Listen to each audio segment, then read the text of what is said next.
এরকম মুখ্যু কোরআন বিরোধী ভাজে যায় না যায় না? জোরে বলে। আবার বলে আমি সম্মান আছে, এলাকা আমার দাপট আছে। তুমি কোরআন জানো না, তোমার কিসির দাপট? সব জায়গায় অপমান হবে। হ্যাঁ, তুমি প্রধান সাহেব, তুমি মেম্বার সাহেব, তুমি গ্রামের মাতব্বর, হঠাৎ ইমাম চলে গেছে, তুমি মসজিদে গিয়েছো, শাট করে বলবে তাকবীর দিয়ে দাঁড়িয়ে যাই। কারণ আমার বাম্মা ভালো ছিল, ছোটবেলায় আমার কোরআন শরীফ শিখিয়েছিল। মেম্বার যখন দাঁড়িয়ে যাবে, এলাকার মানুষ ভাববে যে কাকা তো সাংঘাতিক লোক, আমরা আগে চিনতে পারিনি, এত ভালো কোরআন পড়ে। সম্মান বাড়লো না কমলো? বাড়লো। সবেরাত রাত্রি কাকাকে বসে আছে, ভ্যানওয়ালার বেটা, জোগাড় মিস্ত্রির বেটা, ফেরিওয়ালার বেটা, কাঁচমার বেটা, কোড়াওয়ার বেটা, রাজমিস্ত্রির বেটা আগে কোরআন শরীফ পড়ছে। আরে কাকাকে বসে আছে, ওরা তো ছেলেরা, ছেলে মানুষ তো, বলছে কাকাটা কোরআন শরীফ তো পড়বে, আমি পড়তে পারি নেবো, বিষ খেয়ে মরে যা। হ্যাঁ, এরপরে মদিনায় এরকম সামনে হাজার হাজার কোরআন শরীফ এরকম প্রত্যেকের লাইনের সামনে হাজার হাজার লক্ষ লক্ষ কোরআন। আসরের নামাজ পড়ে, কেউ মাগরিব পড়ে, কেউ এশা পড়ে, কোরআন নিয়ে বসছে, কেউ কেউ চুপচাপ মেরে বসে আছে। হাজি সাহেবরা বলছে হাজি, ওখানে শুধু বলে হাজি, আর কোনো ভাষা নেই। হাজি কে, কোন ভাষার লোক, কে কি বলবে? হাজি বলছে দুনিয়ার লোক কোরআন শরীফ পড়ছে, তুমি বসে রয়েছ কেন? পড়ো পড়ো। বলছে আমি ভারতের লোক, বিশ্ব মুখ্য আমি, আমার টাকা হয়েছিল, গ্রামের লোক চাপ দিচ্ছে, তাই ভাবে আমি কোরআন শরীফ পড়তে পারি। আরবের লোক ভাবে যে কোরআন জানে কি রে, কে মুসলমান কোরআন জানবে না? কোরআন যদি না শিখেছেন, মৃত্যু পর্যন্ত আপনার নামাজ হবে না, আর যেখানে যাবেন ঠেলা খাবেন। হটকাট আমি আমি আমি আপনাদের রঘুনাথপুরে এসেছি, এসে একটা খুব শুটশাট পড়া খুব ভালো হাই ফাই লোকের বলছি, বাবু নামাজ পড়তেছেন? হ্যাঁ। তাই দোয়া কুনুতটা বলুন দেখি। ও তখন কি ছক খাটাচ্ছে যে আমি তো সহিভাবে বলতে পারবো না, ওজন নাশ করি। তুমি আমার চেনো? আমার চেনো? কে আমি? তা তুমি কে? দোয়া কুনুত বলো তো, তুমি কে? মানে রাস করে বংশের পরিচয় আমার বড়িয়ে দেবে। তা দাও, আমার তাড়িয়ে দাও, কিন্তু তোমার নামাজ হবে না জিন্দেগি মৃত্যু পর্যন্ত। এটা লিখির কথা। সূরা ফাতিহাটা পড়ো না। আমি জানি না, জানি, তোমার কি হয়? কেউ যদি সূরা ফাতিহা না জানে, তার নামাজ হবে? জোরে বলেন হবে? তাহলে আমি বলছি কেন? আপনার আমার ভাই, আল্লাহর কসম, রাসূল বলেছে কুল্লু মুসলিমিনা ইখওয়া, तमाम বিশ্বের মুসলমান মুসলমানের ভাই। আমার একজন ভাই কোরআনবিহীন জাহান্নামে যাবে, আমি যদি তার বলি আর সে যদি এটা মেনে নেয় যে প্রত্যেক কদমে 1 বছরের সওয়াব হবে, ফেরেশতারা পাততলায় ডানা বিছিয়ে দেবে, পিপিলিকা দোয়া করবে, মাছেরা দোয়া করবে, এছাড়া तमाम পৃথিবীর যত আমল আর ইবাদত আছে নাম্বার 1 আমি হয়ে যাব, আমি যদি কোরআনের সঙ্গে একটু সম্পর্ক রাখি, একটু পরিবর্তন হয়ে যায়। জোরে বলুন না সুবহানাল্লাহ। এই যে প্লাস্টিক, এতে এখন কেউ শিগনি মুচ্ছে, কেউ খৈনি ডলে ফেলছে, কেউ পা দিয়ে ডলছে, হ্যাঁ, কেউ পেশাব করবে, কেউ ড্রেনে ফেলে দিয়েছে, কেউ প্লাস্টিক পায়খানা করে ওয়ালে খালে চেলে ফেলে দিয়েছে, কেউ পেশাব করছে, প্লাস্টিক পেশাবখানা চট দিয়ে ঘিরে রেখেছে। এখন সব প্লাস্টিক গুলো গুড়িয়ে যদি এক জায়গায় করে বস্তা ভর্তি করে আর একটু প্লাস্টিক যেখানে গালায় ওই জায়গায় নিয়ে যদি বলা হয় ভাই গোটা কুড়ি রেল কাঠ তৈরি করে দে, ওতে আর কেউ পা দেবে? কেন পা দেবে না? কেন? আজকের যার মারাচ্ছি, কাল তার পা দেবো না কেন? জায়গাটা বলেন, বেরিন খাইটে বলেন। আজকের যাতে পায়খানা করছি, যাতে পেশাব করছি, বসে আছি, লাথি মারছি, কালকের এতে পা দেব না কেন? জায়গা পরিবর্তন করেছে, মেন জায়গায় চলে গেছে, তাই সম্মান পৃথিবীর 1 নম্বর হয়ে গেছে। এখন মাস্টারের চুমা খাবে, ডাক্তারের চুমা খাবে, এমপি চুমা খাবে, এমএলএ চুমা খাবে। আর যদি 500 কোটি টাকা দিয়ে বলা হয় যে রেল কাটে পা তুলে দে, তাহলে হয়তো 1 জন দিতে পারে যে হ্যাঁ 500 টাকা দাও, পা দিচ্ছি। দেবে কেউ? দেবে? বলবে 1000 টাকা দিলে দেবো না, কারণ ও কালকের যা ছিল আজকের পরিবর্তন হয়ে গেছে, আর ওতে পা দেওয়া যাবে না, এইবারে শুধু চুমো দেওয়া যাবে। জোরে বলুন। আপনারা যদি পরিবর্তন হয়ে যান, আল্লাহর কসম এক রাতে সারা এলাকার লোক আপনার বুকে বুকে মিলবে। মাওলানা বলবে ভাই তুই এত পরিবর্তন হয়ে গেছিস, পরশু দিন তোর দেখেছি কি হাল, আজকের এই টুপি জামা আর কোরআন শরীফ পড়ছি, আল্লাহ তোর ভালো করুক। সালাম দেবে, প্রত্যেকে দাওয়াত করবে, বাড়ি নিয়ে যাবে, আর বলবে সত্যি মানুষ এরকম পরিবর্তন হয় দেখিনি, আল্লাহ ওর ভালো করুক। পরিবর্তন হলে সবাই ভালো বলবে না? বলবেন। চায়ের দোকানে গিয়ে আপনার নামে বলবে যে এত পরিবর্তন, এই ত্রিপলটা কাল যদি রেল কাট হয়ে যায় লোক ভাববে যে এরকম হয়ে গেল মুহূর্তের মধ্যে, এইবারে চুমো খাবো। ওরে কমা দামি নোংরা জায়গায় পড়ে থাকা প্লাস্টিক, তোরে চুমা দিতাম না রে। তোর চুমো দেওয়ার একটাই কারণ হলো তোর সম্পর্ক আল্লাহর কোরআনের সঙ্গে হয়েছে বলে। জোরে বলো না তো তোর লাথি দিতাম, তোর পায়খানাতে ফেলে দিতাম, তোর পেশাবখানায় ফেলে দিতাম। তোর মতো প্লাস্টিক কত ড্রেনে পড়ে রয়েছে। ও কলিজার টুকরা না, আমরা যারা মানুষ, আমাদের মতো কত মানুষ গাঁজা খেয়ে শুয়ে রয়েছে, আমাদের মতো কত মানুষ মদ খেয়ে পড়ে রয়েছে, আমাদের মতো কত মানুষ উল্টো পাল্টা গুনার কাজে লিপ্ত রয়েছে। আল্লাহ পাক আমাদেরকে বাঁচাই করে তুলে নিয়েছে, তাই আমাদের সম্মান বেড়ে গেছে। কলিজার টুকরা ভাইরা আমার, আল্লাহর কসম হেদায়েতের জন্য পরিবর্তন নিজে হতে হবে, পরিবর্তনের জন্য দোয়া চাইতে হবে। আর যদি পরিবর্তনের জন্য দোয়া চাই, চেষ্টা চালিয়ে যাই, আমার আল্লাহ পাক আমাদেরকে হেদায়েত দেবেন, পরিবর্তন করে দেবেন, ভালো করে দেবেন। তিনি বলেছেন আমি ইলম যারে দেই সেই ইলমওয়ালা হয়। ইলম কোন নবী, কোন পীর, কোন আল্লাহর ওলি কারু দিতে পারে না। ইলম দেনেওয়ালা মালিক হলো আমার আল্লাহ। তাই আমি প্রথমে আপনাদেরকে বলেছি চুমো খাবো, চুমো খাবো। যার ভালোবাসি, যার প্রেম করি, তার যদি মাঝে মধ্যে চুমা দেয়, সে আমার উপরে বড় খুশি হবে। দুজনার সম্পর্ক, দুজনার সম্পর্কে বড় মহব্বত তৈরি হয়ে যাবে। তাহলে কোরআন শরীফ চুমো খেতে গেলে একটা টাকা লাগে না, পয়সা লাগে না, শুধু একটু ওযু করা লাগে। একটু ওযু করে গিয়ে যদি আল্লাহর কোরআনটা বুকে জড়িয়ে নিয়ে চুমো খায়, আমার আল্লাহ এবং আল্লাহ রসুল খুশিতে বাগে বাগ হয়ে যাবে। জোরে বলো। কে কে চুমো খাবেন হাত তুলে দেখান দিন দেখি। যে চুমো খাবেন আল্লাহ জানার মুখির 12টা বেজে দেয়, হাত তোলেন। কে কে কোরআন শরীফ চুমো খাবেন হাত তোলেন। নারায়ে তাকবীর। আল্লাহ আমাদের প্রত্যেকের চুমো খাওয়ার তৌফিক দান, বলেন আমিন। যারা বাইরেতে শুনতে মনে করছে চুমো খাতি বলছে, কার রে, কার চুমো খাতি বলছে, নেশো বুঝতে পারবে। অনেক আত্মীয় স্বজন বাড়ি আসে যে চুমো চুমো খাওয়া করছে, সেই সন্ধ্যা থেকে চুমো খাবো চুমো খাবো, কি বলছে বলতে। ভাইরা আমার, বাবাদিরা, আল্লাহ রসুল দিন ও দুনিয়ার বাদশা জানান। শিক্ষিত ভাইরা যারা আছেন, মাস্টার ভাইরা, জ্ঞানী ভাইরা যারা আছেন, আমার কথাগুলো একটু খেয়াল রাখুন। এইবারে আপনার টাকা হজ ফরজ হয়ে গেছে, আপনি হজে গেছেন, টাকার অভাব নেই, একেবারে বিরাট লম্বা জামা গরগাট পর্যন্ত জামা করেছেন, হজ করে বাড়ি আসলেন। সেদিনে মুয়াজ্জিনের নানি মারা গেছে, আর ইমাম সাহেবের ছোট শালির বিয়ে, কেউ নেই। আর হাজী সাহেব মসজিদে ঢুকেছে, 40 দিন দোয়া কবুল হবে। বিরাট সাদা জামা, দামি লুঙ্গি, মাথায় সাদা রুমাল, আর আরবের সেই কালো বেড়ি, পিছনে 8-10 জন লোক আসছে। মুক্তাদিরা বললো আজকের আমাদের জীবন ধন্য, কাকা আসছে। হাজী সাহেব দাঁড়াও, মাগরিবের নামাজে দাঁড়াও। হাজী সাহেব বললো বাবা আমি পারবো না, আমার টাকা ছিল এমনি বড় জামা কেটেছি, আমি সুরে পড়তে পারি না। মসজিদ ভরা লোক, অপমান হলো না? হলো না? নিজে নিজে নামাজ পড়ছে, গায়েতে ঘাম আসছে, যেতে আমার বিষ খেয়ে মরা ভালো ছিল। কেন আমি কোরআন শিখতে পারিনি? নতুন হজ করেছে, বড় মেয়ে বিশাল মাস্টারের ছেলের সঙ্গে বিয়ে দিয়েছে, মেরি খেজুর আর পানি নিয়ে বড় মেয়ের বাড়ি গিয়েছে। আর ওখানে ইমাম মুয়াজ্জিন চলে গেছে, সবাই বলছে আব্দুর রহিম মাস্টারের বেই এসছে, আজকের মাগরিবের নামাজ পড়াবে। বলছে বাবা আমি পারবো না, আমি কোরআন শরীফ পড়তে পারি না, আমার টাকা পয়সা হয়ে যায়, আমি হজে গেছি, আমি নামাজের তালে নেই। না কাকা আপনার পিছনে পড়বো, আপনার দোয়া কবুল হবে। বলছে আমার পিছনে পড়তে গেলে তাহলে এক কাজ করতে হবে, জোহরে আর আসরে আসতে হবে। ও কখন পড়াবে?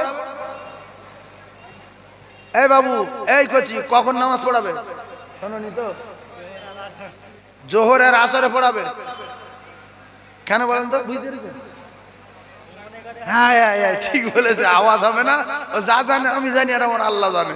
জাহান্নামে যাই যাবো, কিন্তু জোরে বলা যাবে না। মসজিদ ভরা লোক, মাস্টারে ডেকে যাই, শোন তুই এতদিন তো বিরাট গল্প দিতিস, তোর এই বেই এত মুখ আমরা সবে আজকে বুঝতে পারলাম। তাহলে জামাই অপমান, বেই অপমান, ফের মেয়ে অপমান। এই অপমান হচ্ছে কেন? আল্লাহর কসম, আল্লাহর হুকুম ছিল ইলম শিক্ষা করা ফরজ। এই আল্লাহর হুকুমকে যারা অস্বীকার করেছে এরা কিয়ামত পর্যন্ত অপমান হবে। কবরে অপমান, মিজানে অপমান, ফুলসরাত অপমান, সব জায়গায় অপমান। এরা দুনিয়ায় অপমান হবে। এর কাছে এক ঠেলা খাবে, ওর কাছে এক ঠেলা খাবে, ওর কাছে মার খাবে, ওর কাছে ধাক্কা খাবে। কারণ আমি একরকম শেখাবো, এ মাওলানা একরকম শেখাবে, এ মাওলানা একরকম শেখাবে, ও মাওলানা একরকম শেখাবে। আসলে আপনি মাঝখান থেকে ফেঁসে যাচ্ছেন একটাই কারণে, আমি যেটা শিখছি সেটা তো আমি দেখতে পাচ্ছি না যে কি নাম, এটা কি আলহামদুলিল্লাহ হবে না আলহামদুলিল্লাহ হবে, মালিকি মিদ্দিন হবে না ইয়াউমিদ্দিন হবে, সেইটা আমি দেখে পড়তে পাচ্ছি না। তাই কেউ বলছে মিদ্দিন হবে, কেউ বলছে ইয়াউমিদ্দিন হবে, কেউ বলছে আলহামদুলিল্লাহ হবে, কেউ বলছে আলহামদুলিল্লাহ হবে। লাস্টে পাগল হয়ে যাচ্ছে যে আমি কি বিষ খেয়ে মরবো নাকি, কতবার আমি শিখবো। এইরকম ভুগড়ুমবাজি শেখা না শিখে দুটো পায়ে ধরে বলছি 15 টাকা দিয়ে একটা কায়দা কেনেন, কিনে মাওলানা ধরে, ইমাম ধরে, মুয়াজ্জিন ধরে মাস 2 একটু চেষ্টা করেন, সপ্তাহে একবার, সপ্তাহে 2 বার, সপ্তাহে 3 বার, এইরকম করে করে যদি কোরআন শেখেন আপনি আপনার মা বাপের জানাজার ইমাম হবেন। আর আল্লাহ পাক খুশি হয়ে আপনার মায়ের আর বাপের মাথায় সূর্যের চেয়ে জ্যোতির্ময় নূরের তাজ পরিয়ে দেবে। জোরে বলো, আরো জোরে বলো। তাহলে যারা আমরা কোরআন শরীফ পড়তে পারি না, বোঝেন আমরা সমাজে লাঞ্ছিত বঞ্চিত আছি না নাই? বলছে দুলাভাই এমএ কমপ্লিট, বলছে হ্যাঁ, বলছে আল্লাহ ভালো করুক। ছোট শালিটা মাদ্রাসায় পড়ে, এসে ওই কোরআন শরীফ নিয়ে বলছে দুলাভাই এখান থেকে একটু বলে দাও, বলছে আমি জানি না। ছোট শালির জ্ঞান কম, বলছো দুলাভাই কোরআন শরীফ পড়তে পার না, আমার পড়া বল দিতে পার না, তুমি বলছো বিরাট শিক্ষিত, কি হোক তক তো বসি মাথা ঠোঁ এবারে ঘর ভিতরে। ছি ছি ছি ছি, যেটা বিনি পয়সায় শিখে নেওয়া যায়।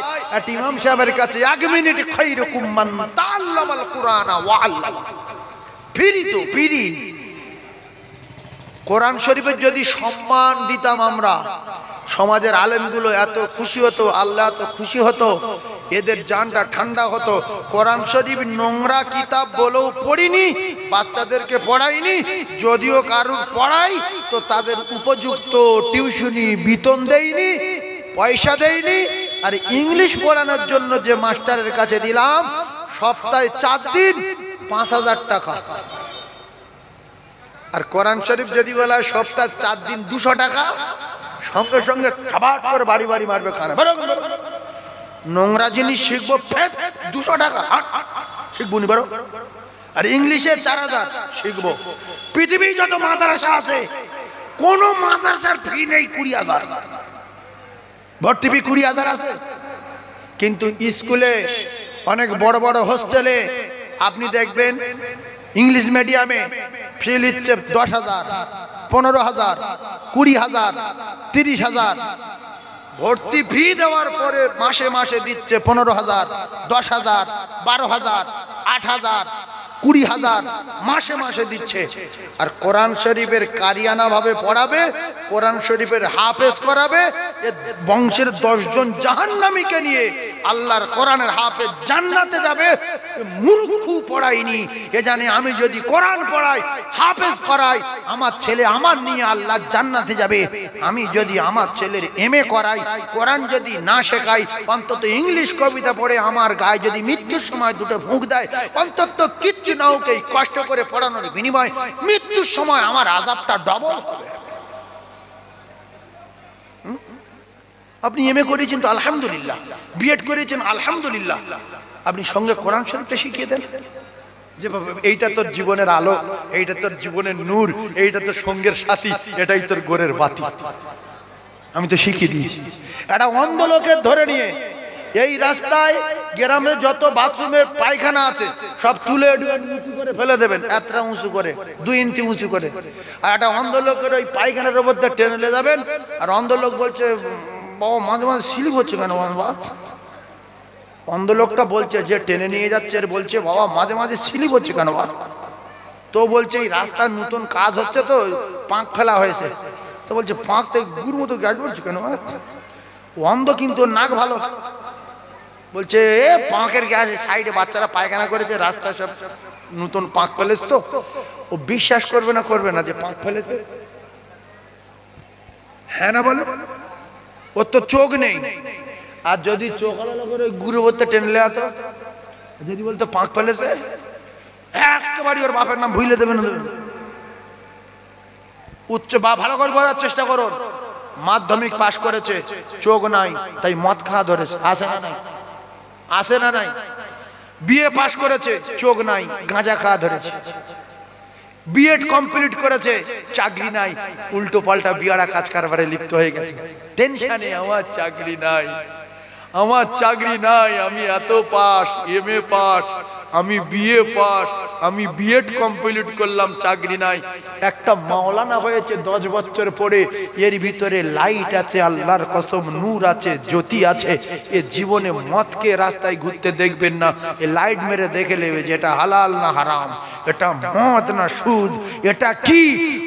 আপনারা একটা লোকের দেখাতে পারবেন একটা যোগ্য আলেম রাস্তায় মদকে মাতলামি করে? কিন্তু ওই 10 বছর পরে মাধ্যমিক পাশ করেছে, মাধ্যমিক পাশ ছেলে মদকে রাস্তায় ঘুরে নজির আছে না নাই? আর ওই মাধ্যমিকের সঙ্গে সঙ্গে যদি 6 মাস, 1 বছর না 6টা মাস ওর ভিতরে কোরআন ঢুকিয়ে দিতেন, কোরআনের জ্যোতিতে, কোরআনের পাওয়ারে, কোরআনের আলোতে, কোরআনের নূরের গতিতে, ও জীবনে নোংরা কাজ করবে না। কোরআন ওর বাধা দেবে যে তোর ভিতরে আমি আল্লাহর কোরআন রয়েছি, সরে যা।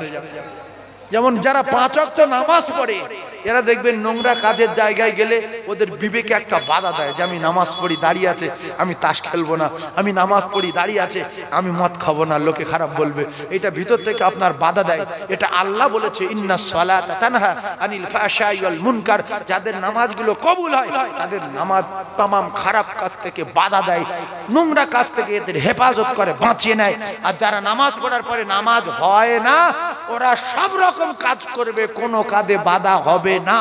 কারণ ইন্নাস সালাতা তানহা আনিল ফাহশাই ওয়াল মুনকার।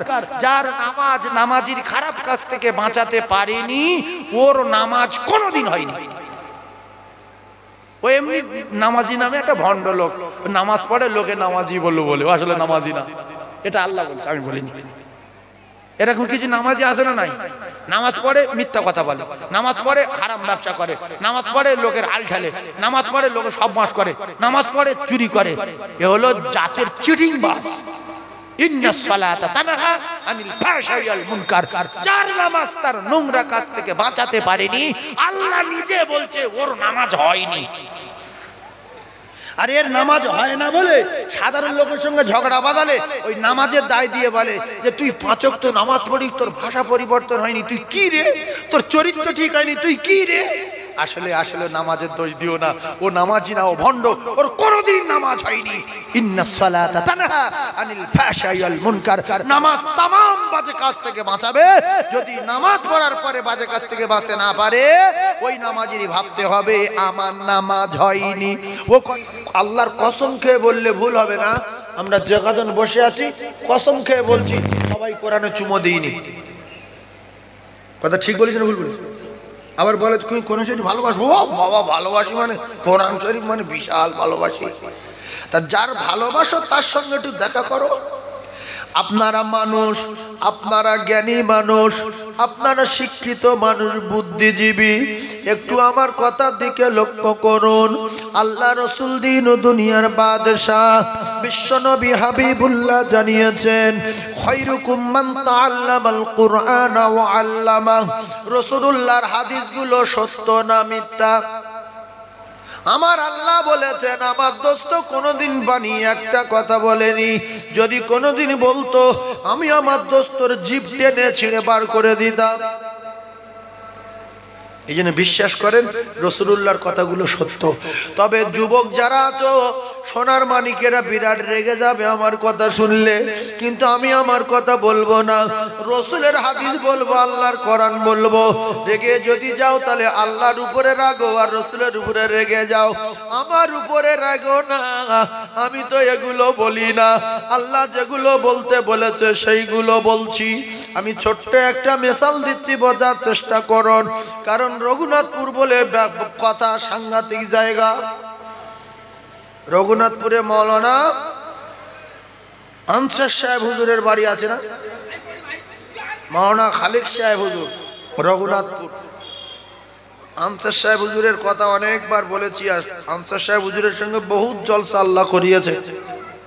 আল্লাহ পাক এত ইলমের তাকত দিয়েছিল, এনি টাইম হর হালতে আরবি টু আরবি কথা বলতে পারত। কথা ঠিক না বলবো? ভাঙর থানায় কোনো জায়গায় গন্ডগোল বলতে গেলে আনসার সাহেবের ডাক, আমাদের অসুবিধা আছে। কি আর খবর আছে না? না, হ্যাঁ, সেই গ্রামের মানুষ আপনারা, সেই পাড়ার, সেই বস্তির, আপনাদের প্রচন্ড জ্ঞান আছে, একটু বোঝার চেষ্টা করবেন। আচ্ছা, একজন লোক, একজন বুড়ো লোকের কথা বলি, ও এশার নামাজ পড়ে বাড়ি গিয়ে দুটো ভাত খেয়ে মসজিদে চলে এসছে। এসে সারা রাত শুধু নফল নামাজ পড়ছে, তাহাজ্জুদ পড়ছে, আর এর আগে ইশরাক পড়েছে, আবাবিন পড়েছে, সালাত তাসবিহ নামাজ পড়েছে। পড়ে 2500 দানার তাসবিহ। কত হাজার? 2500। যে 1000 কি গুনবো? প্যান্ডেলের কোলবন্দে এত বড়, ওই নিয়ে বসে শুধু টানছে টানছে টানতে টানতে টানতে টানতে টানতে সকাল হয়ে গেল, ফজরের আজান হয়ে গেল। এইবারে সুন্নত পড়ে বাবু বসে আছে, ফজরের নামাজ পড়লো, পড়ে বাড়ি আসলো। প্রচন্ড কষ্ট করেছে রাতের বেলা। আর একটা বুড়ো সারা রাত ঘুমিয়েছে, নামাজ পড়ে গোটা রাত ঘুমিয়েছে। ঘুমিয়ে সকালবেলা উঠে মসজিদে গিয়ে ফজরের নামাজ পড়ে, আর ওই মৌলবীর কাছে গিয়ে আলিফ বে তে সে জিম হে খে বা আলিফ বা তা সা জিম হা খ এই পর্যন্ত পড়েছে। এখন আগের বুড়োটার ইবাদতের পাওয়ার বেশি না এই বুড়োর ইবাদতের পাওয়ার বেশি? আগের বুড়োর না পরের বুড়োর? একটু বলেন। আর ও সারা রাত কি বেকার খেটেছে? বলেন বলেন। ও সারা রাত নামাজ পড়েছে, তাহাজ্জুদ পড়েছে, ফের 2500 দানা তাসবিহ 8-10 বার পাক খাইয়েছে, শুধু ঘুরিয়েছে। আর এ সারা রাত ঘুমিয়ে সকালবেলা ইমাম সাহেবের কাছে আলিফ বা তা সা জিম হা খ দাল জাল র জ সিন সিন সাদ ত জ আইন গাইন ফা কফ কাফ লাম মিম নুন ওয়াও হা লাম আলিফ হামজা ইয়া ইয়া এই পর্যন্ত পড়ে বুড়ো বাড়ি গিয়ে ভাত খেয়ে ফের শুয়ে পড়েছে। কলিজার টুকরা ভাইরা আমার, আপনারা বিচার করুন। আগের বুড়ো সারা রাত জেগেছে, পরের বুড়ো সারা রাত ঘুমিয়েছে। এশার নামাজ পড়ে ফজরের নামাজ জামাতে পড়ে একটা মৌলবীর কাছে 1 মিনিট কোরআন শরীফ শেখার জন্য কায়দা পড়েছে। আমলে ইবাদতে পাওয়ারে সম্মানে কোন বুড়োটা 1 নাম্বার হয়েছে? পরের বুড়ো। তাহলে আপনাদের যদি এত জ্ঞান থাকে, আপনারা এরকম করেন না কেন? এরকম করার দরকার আছে না নাই? জি। তাহলে পরের বুড়ো ফার্স্ট হলো, আগের বুড়োর আমল পরের বুড়োর কাছে পারলো না। এটা রাসূলুল্লাহর হাদিস। আল্লাহ রাসূল বলেছেন, খায়রুকুম মান তাআল্লামাল কুরআন ওয়া আল্লামা। 24 ঘন্টার ভিতরে যদি কোনো কোরআন প্রেমিক কোরআনকে ভালোবাসি বলে, কোরআন শেখার জন্য যদি 1 মিনিট করে কোরআনের পিছনে সময় লাগায়, তার ওস্তাদের কাছে পড়ে, আমি রাসূলুল্লাহ কথা দিলাম, আমলে ইবাদতে পাওয়ারে সম্মানে तमाम পৃথিবীর 1 নাম্বার যদি সে শেখে আল্লাহ পাকের কোরআন। জোরে বলুন। যে লোক কায়দা পড়ে ও কোরআন পড়ে না? পড়ে না? এই আলিফ বে তে সে গুলো কোরআন শরীফে আছে তো, না শুধু কায়দায় আছে? কোরআন শরীফে আছে না? ভালো করে তত্ত্ব বোঝার চেষ্টা করুন। আমি আজকে আপনাদের একটা ব্যবসা শিখিয়ে দেব। প্রত্যেকটা মানুষ ব্যবসা করতে চায়, লাভের ব্যবসা, সোনার ব্যবসা, হীরা মণি মুক্তার ব্যবসা। আমি শিখিয়ে দেব ইমানি ব্যবসা। আমরা আমল করব, আমল করব, ইমান আমল করব। কলিজা টুকরা ভাইরা আমার, ইমানি ব্যবসা করব। আমি পৃথিবীর সবচেয়ে বড় ব্যবসার কথা আপনাদেরকে শুনিয়ে দিতে চাই। আল্লাহ রসুল দিন ও দুনিয়ার বাদশা জানিয়ে দিলেন, তালাবুল ইলম ফরিদাতুন আলা কুল্লি মুসলিম। আমি রাসূলুল্লাহ কথা দিলাম, প্রত্যেকটা বেটা ছেলে, প্রত্যেকটা মেয়ে ছেলে দ্বীন শিক্ষা করা, ইলম শিক্ষা করা আমার আল্লাহ ফরজ করে দিয়েছে। জোরে বলুন সুবহানাল্লাহ। এইবার আসেন, এই বুড়ো ইবাদত করেছে 12 ঘন্টা, 12 ঘন্টাই ধরি, আর ওই বুড়ো 1 মিনিট। ওর পাওয়ার বেশি কেন? আল্লাহ রসুল জানান, ও যখন নামাজ পড়ার পরে ইমাম সাহেবের কাছে হোক আর মক্তবে মাওলানার কাছে হোক কায়দা শিখতে যাবে, আমি রাসূলুল্লাহ কথা দিলাম, প্রত্যেক কদমে কদমে কদমে 1 বছরের ইবাদতের সওয়াব, নফল না কমপ্লিট ইবাদতের সওয়াব ওই বুড়োর নামায় আমলে লেখা হবে। যদিও 10 পা দূরে হয়, 10 বছরের ইবাদত পেয়েছে। একবার জোরে বলুন সুবহানাল্লাহ। আর বাড়ির থেকে যদি ওই মক্তব কিংবা মাদ্রাসা 500 কদম হয়, আল্লাহ রসুল জানান প্রত্যেক কদমে 1 বছর, 500 কদম যদি হয় 500 বছরের ইবাদতের সওয়াব তার নামায় আমলে লেখা হয়। জোরে বলুন, জোরে বলতে পারেননি সুবহানাল্লাহটা? তাহলে এই জন্য এই বুড়োর পাওয়ার এত বেশি। এরপরে ওই বুড়ো আলিফ বে তে সে শিখবো বলে যে রাস্তা দিয়ে হেঁটে হেঁটে যাবে, ওই রাস্তার পিপিলিকা গুলো, ওই রাস্তার আশেপাশে পুকুরের মাছগুলো আপনার মাগফিরাতে দোয়া চাইতে থাকবে। শুধু তাই না, আপনি যখন কোরআন শেখার জন্য যাচ্ছেন, আপনার বডির কত দাম আমি বলতে পারবো না, তবে এতটুকু বলতে পারি, আপনার পায়ের ধুলোর এত দাম বেড়ে যাবে।